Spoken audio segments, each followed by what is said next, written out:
My name is Sarah Junaid and this is my persuasive text titled Why Students Should Practice Time Management.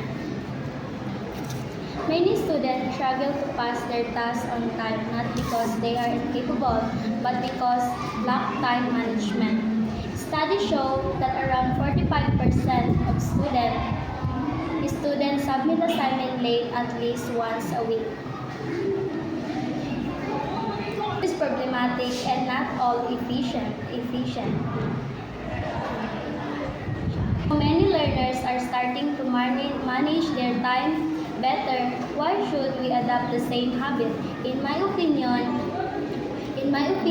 time management is the one of the most valuable skill a student can develop. Good time management help students become organized instead of scattered. How can we succeed if we always rush deadline and feel stressed? Research show that students who plan their schedule have higher academic performance.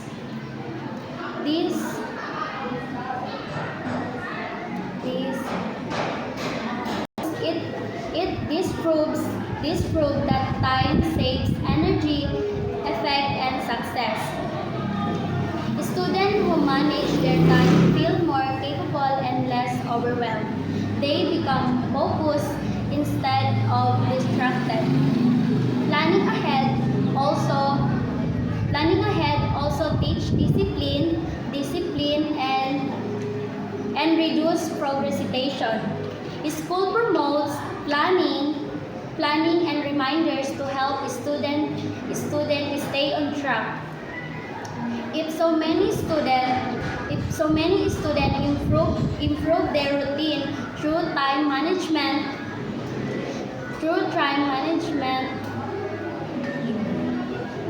then we do the same.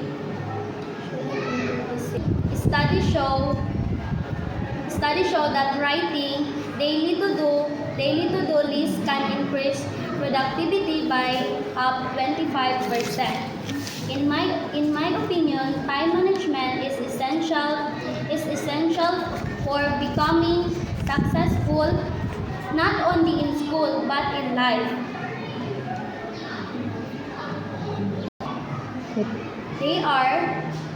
It makes productive rather than inactive. Always help us stay motivated instead of hopeless.